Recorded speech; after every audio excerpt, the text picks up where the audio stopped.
मध्य प्रदेश में टीके पर अब सियासी टकराव होना शुरू हो गया है। मध्य प्रदेश कांग्रेस का वैक्सीनेशन को लेकर एक ट्वीट सामने आया है।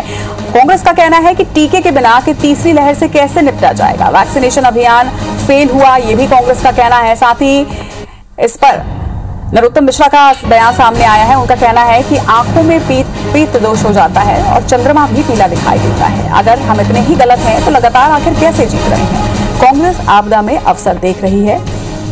कांग्रेस के इस ट्वीट के बाद नरोत्तम मिश्रा का बयान भी सामने आया। उन्होंने भी इसका जवाब जो है वो दिया है।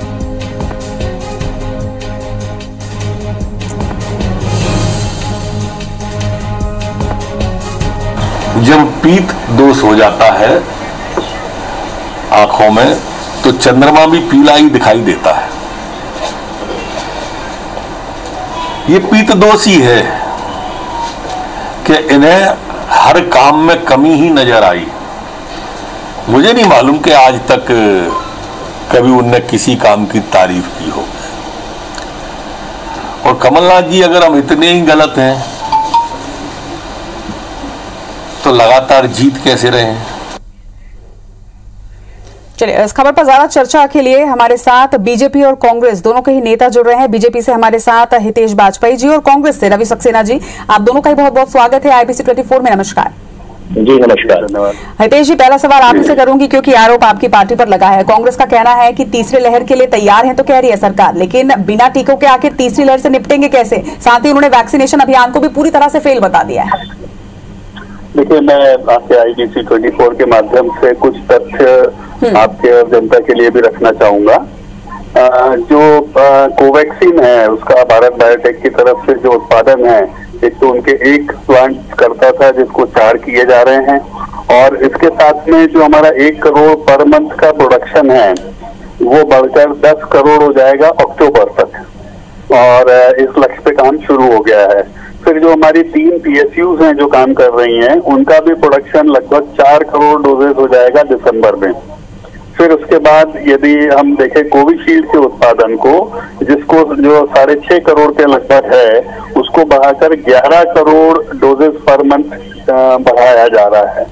और एक और सूचना जो मैं आपको देना चाहूंगा कि जो रशिया की स्पुतनिक वैक्सीन है उसका उत्पादन डॉक्टर रेड्डीज और बाकी लेबोरेटरीज के साथ 6 कंपनीज मिलकर आपस में समन्वय करके करने वाली हैं।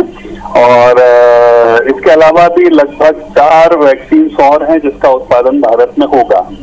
हमारा लक्ष्य, हम उम्मीद करते हैं कि इस साल के अंत तक हम हमारे लक्ष्य को तो पूरा कर ही लेंगे, और ओवर प्रोडक्शन की स्थिति में दिसंबर तक हम फिर पुनः आ जाएंगे।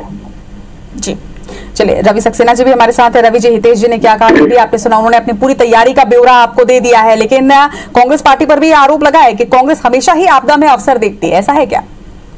नहीं, आप देखें, अगर तो जो हितेश वाजपेयी जी ने बयान दिया है उसी में कांग्रेस के आरोप सिद्ध हो जाते हैं। ये ऐसी सरकार है जो जब प्यास लगती है जब कुआं खोदने जाते हैं। 1 साल से ये सब तैयारियां क्यों नहीं की जिनकी आज वो बखान कर रहे हैं, और ये दिसंबर तक जितने लोग कालकल्पित होंगे, जिनकी मृत्यु होगी, उसके लिए कौन जिम्मेदार होगा। इसका जवाब जरा भारतीय जनता पार्टी से ले लें, और भारतीय जनता पार्टी के प्रवक्ता महोदय से ले लें, या जो नेताजी बिठाए उनसे ले लें।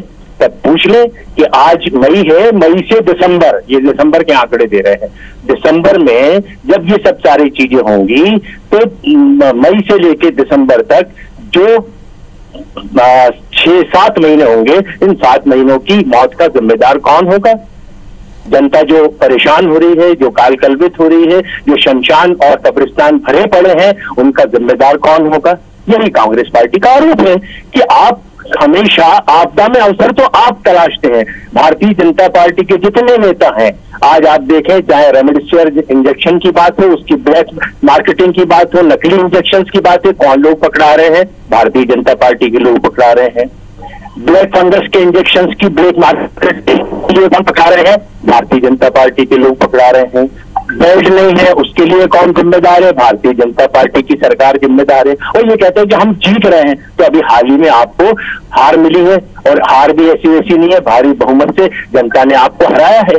तो ये कोविड का रिजल्ट आया है, उसको आप शायद भूल गए हैं। और वो जो आप जीत की बात कर रहे हैं, जो गद्दारों के दम पे सरकार बना के खिलाने की बात कर रहे हैं, वो तो आपके लिए बहुत ही शर्मनाक हादसा है। हिंदुस्तान की हिस्ट्री में, इतिहास में लिखा जाएगा कि ऐसी निकम्मी और नकारा सरकार थी जिसको 1 साल तक सब्र नहीं हुआ, जिसने गद्दारों के दम पर सरकार बनाकर इस प्रदेश का मुस्तकबिल, इस देश का जो भाग्य था, उसको ठोकर मार दी।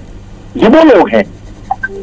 आज बात करने के लिए चोट बहुत सामने खड़े हो जाते हैं, पीत रोग हो गया। अरे पीत रोग तो आपको है। जब सरकार आप बदल रहे थे, जब हम कह रहे थे कोरोना आ रहा है, तब आप कह रहे थे कि कोरोना से डरो ना, कोरोना तो सर्दी जुकाम है। तो ऐसे लोग। हितेश जी, रवि जी की बात पे आपकी क्या प्रतिक्रिया है? नहीं, मेरी कोई प्रतिक्रिया नहीं है, क्योंकि ये पूरी तरह से एक कुंठा से भरे वक्तव्य है जिसका सत्य से कोई सरोकार नहीं है। मैंने आपके सामने, न्यूज के सामने, चैनल के सामने तथ्य रखे। लेकिन उनका ये सवाल भी है कि ये जब तक कि जो आप बात कर रहे हैं कि इंजेक्शन या फिर वैक्सीनेशन जो है वो एक तय सीमा के बाद आएंगे, लेकिन इस बीच में भी तो जनता को संभालना पड़ेगा। उस वक्त के लिए क्या तैयारियां हैं सरकार की? कोई भी काम रुका नहीं है, सब काम जारी है। जैसे ही जब ये स्थितियां क्रिएट हुई, हाँ दिक्कतें हुई, चाहे वो बेड की हो, ऑक्सीजन की हो, शनय शनय आपने देखा सरकारों ने काम किया और उस पर विजय भी प्राप्त करी और हमने उसको कोप अप किया। ये बात सच है कि कोरोना को लेकर जो प्रशासन की तैयारियां हैं वो छूटी पड़ी, समस्या विकट थी। इसी प्रकार जो वैक्सीन होता है, ये कोई कांग्रेस दफ्तर में तो पैदा नहीं होता, वैज्ञानिक इस पर काम करते हैं और स्वाभाविक है कि उसमें जो समय लगता है। आप बहुत वरिष्ठ पत्रकार हैं, आप जानती हैं। और मैंने जो कहा है वो मैंने कहा है अक्टूबर में हम वो पेस ले लेंगे जो संख्या मैंने बताई है, और अक्टूबर से दिसंबर तक उसी पेस से लगभग आप जोड़ेंगी तो लगभग 200 करोड़ वैक्सीन के डोजेज आप मान के चलिए देश तैयार कर चुका होगा, जिसमें कि भारत में लगने वाली वैक्सीन भी शामिल है। तो मैं उसको बहुत सकारात्मक दृष्टि से देखता हूँ।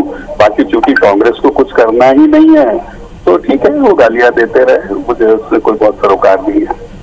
चलिए हितेश जी, रवि जी, आप दोनों ने ही अपना अपना पक्ष रखा, प्रतिक्रिया दी, इस चर्चा में जुड़े, आप दोनों का बहुत बहुत शुक्रिया।